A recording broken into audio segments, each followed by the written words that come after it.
Saudara-saudara terkasih, bacaan-bacaan yang kita dengar hari ini mengajak kita semua untuk pertama-tama memiliki sikap yang tepat di dalam hidup doa kita. Kita di atas semakin sadar diri di hadapan Tuhan. Dan pada kesempatan ini saya mengajak Anda semua untuk merenungkan bagaimana daya kehendak itu sungguh-sungguh penting di dalam mengembangkan hidup rohani kita. Tadi Yesus mengatakan, mintalah maka kamu akan diberi, carilah maka kamu akan mendapat, ketoklah maka pintu akan dibukakan bagimu. Kita manusia memiliki 3 daya jiwa, yaitu ingatan, budi, dan kehendak. Dan kehendak inilah yang selalu penting untuk kita tata, kita latih. Maka pertama-tama kita sadar bahwa manusia itu memiliki kehendak. Ini yang membuat ia membedakan dengan makhluk lain. Dan kehendaknya adalah, harapannya adalah kehendak yang baik. Pada dasarnya orang memiliki kehendak yang baik. Yang kedua, kehendak itu bisa dilatih sehingga menjadi kuat dan kokoh dan gigih. Maka ada juga doa mohon kehendak yang kuat, dan itu bisa dilatih melalui berbagai macam latihan-latihan rohani yang membuat kehendak kita semakin terarah kepada kehendak Allah semata, sebagaimana tadi digambarkan dan diajarkan oleh Yesus dalam bagian pertama doa Bapa kami. Dikuduskanlah namamu, dimuliakanlah namamu, datanglah kerajaanmu, jadilah kehendakmu. Itulah yang menjadi tujuan bahwa kehendak kita diarahkan kepada kemuliaan Tuhan, datangnya kerajaannya, dan jadilah kehendaknya. Dan itu gambaran yang kita dengarkan dalam awal ketika kisah Natal, di mana malaikat bernyanyi, Gloria in excelsis Deo et in terra pax hominibus bone voluntatis. Kemuliaan bagi Allah di tempat yang maha tinggi, dan damai sejahtera di bumi di antara manusia yang berkenan kepadanya. Nah, dalam bahasa Latinnya bone voluntatis berarti yang berkehendak baik. Dan kalau orang sungguh dalam hidupnya berkehendak baik, maka pasti ia juga menjadi pribadi-pribadi yang berkenan kepada Tuhan.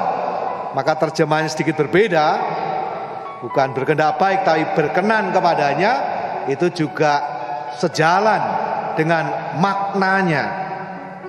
Demikian juga setiap minggu kita mendaraskan atau menyanyikan kemuliaan kepada Allah di surga, dan dijawab dan damai di bumi kepada orang yang berkenan kepadanya.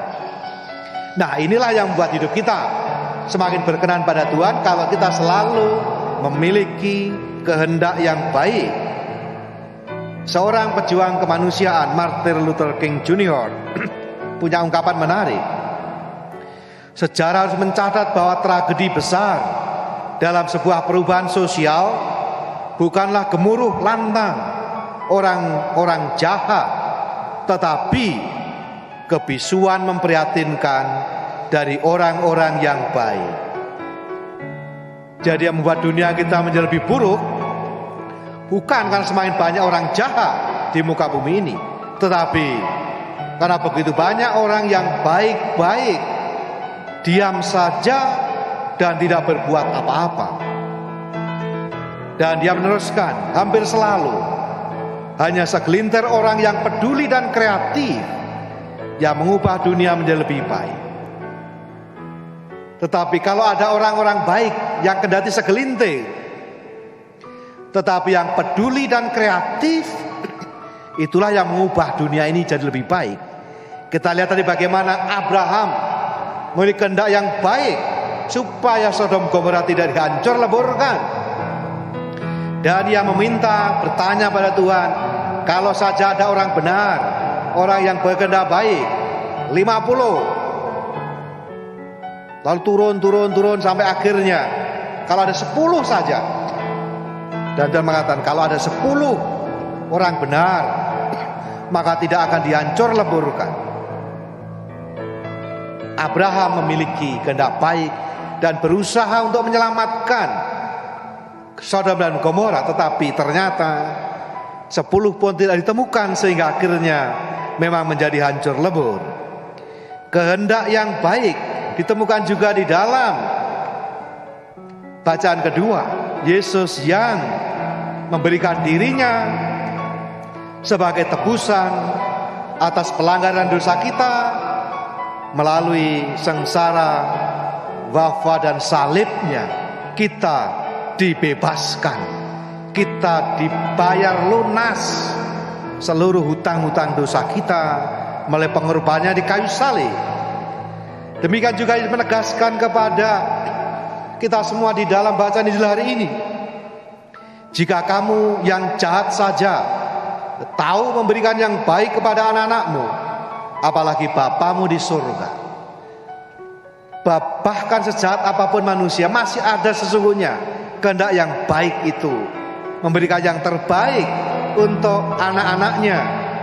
Nah, beberapa hari yang lalu kita merayakan Hari Anak Sedunia. Moga-moga kita semua sebagai bangsa, sebagai orang tua, sebagai pendidik, juga sungguh boleh memberikan yang terbaik yang bisa kita berikan kepada anak-anak kita, dengan perlindungan, dengan kasih sayang, dan dengan pendampingan yang baik. Kalau kita sungguh-sungguh menemukan dalam diri kita sendiri kehendak yang baik, maka itu yang membuat kita berkenan kepada Tuhan. Tapi kehendak kita seringkali juga tidak selalu baik. Manusia bisa sungguh jahat, manusia sungguh lebih buruk daripada binatang yang buat sekalipun, justru karena dia punya niat yang jahat dalam dirinya, dan itu hanya ada pada manusia.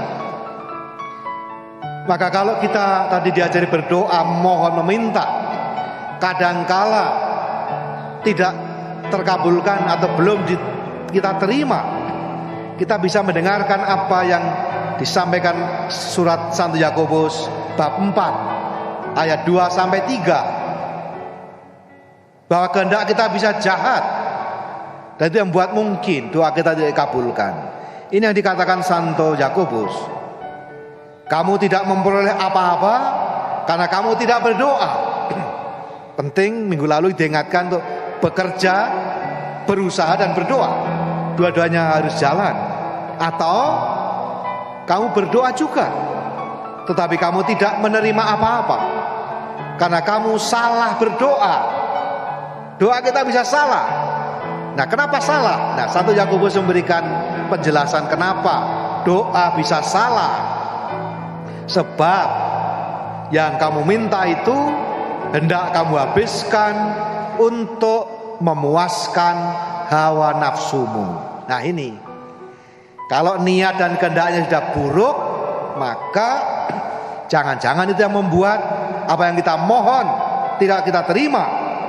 Karena Tuhan tahu memang Tuhan tidak selalu memberikan apa yang kita mohon, tetapi Tuhan selalu memberikan apa yang kita butuhkan. Dan untuk itu kita memang diminta untuk gigih, untuk mohon dengan sungguh-sungguh, seperti yang digambarkan dalam bacaan Injil hari ini, seperti kegigihan Abraham, seperti kegigihan seorang sahabat yang meminta bantuan sahabatnya. Friend indeed is friend in need. Sahabat sejati adalah sahabat dalam kebutuhan. Dan tadi dikatakan bagaimana seorang sahabat saling mendukung satu sama lain, termasuk rela hati untuk direpotin karena kegigihan sahabatnya untuk meminta. Dan kehendak kita itu bisa dilatih. Itu yang diajarkan Santo Ignatius dari Loyola, bahwa kita diajak untuk membangun kehendak kita menjadi melulu melaksanakan apa yang menjadi kehendak Tuhan. Kita diajak untuk ikut berjerih payah bersama Allah, membangun dunia yang lebih baik, menyembuhkan dunia ini, menyelamatkan dunia ini. Kita manusia punya 3 daya jiwa, ingatan, budi, dan kehendak. Dan kehendak kita itu lahir dilatih supaya apa yang kita pilih sungguh melulu sesuai dengan kehendak Tuhan, sungguh sesuatu yang membawa kepada kemuliaan namanya, datangnya kerajaannya. Maka Santo Ignatius dalam latihan rohani mengajari kita kalau mohon itu juga tidak hanya minta sesuatu, tapi selalu minta apa, supaya apa. Jadi supaya ini penting. Ini untuk menguji apakah yang kita mohon untuk diri kita sendiri atau untuk kemuliaan Tuhan, kebaikan sesama. Maka contohnya dalam latihan rohani misalnya, mohon yang kukendaki, yaitu pengertian yang mendalam tentang Tuhan yang menjelma bagiku agar, ini supayanya, agar lebih mencintai dan mengikutinya lebih dekat. Nah, inilah selalu cara yang kita mohon jelas untuk apa. Maka kalau kita sungguh-sungguh bisa selalu melatih diri kita, kehendak yang makin kuat untuk semata-mata mengusahakan apa yang menjadi kemuliaan Tuhan, maka hidup kita seperti tadi dikatakan, kemuliaan kepada Allah di tempat yang maha tinggi dan damai sejahtera di bumi bagi manusia yang berkenan kepadanya.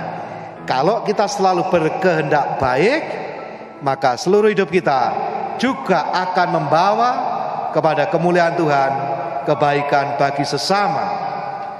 Maka seperti dikatakan Santo Ignatius Loyola, yang kita inginkan dan kita pilih, nah ini berarti latihan kehendak, ialah melulu apa yang lebih membawa kepada tujuan kita diciptakan untuk memuji, memuliakan Tuhan. Sebagaimana dalam awal doa Bapa kami diawali selalu dengan dikuduskanlah namamu, dimuliakanlah namamu, datanglah kerajaanmu, jadilah kehendakmu. Semoga dengan demikian, kalau kita dalam hidup kita selalu melakukan apa yang kehendak Tuhan, maka kita menjadi pribadi-pribadi yang berkenan kepada Tuhan. Semoga kita boleh semakin mengenal, semakin mencintai, dan semakin mengikuti Yesus Tuhan dan Juru Selamat kita.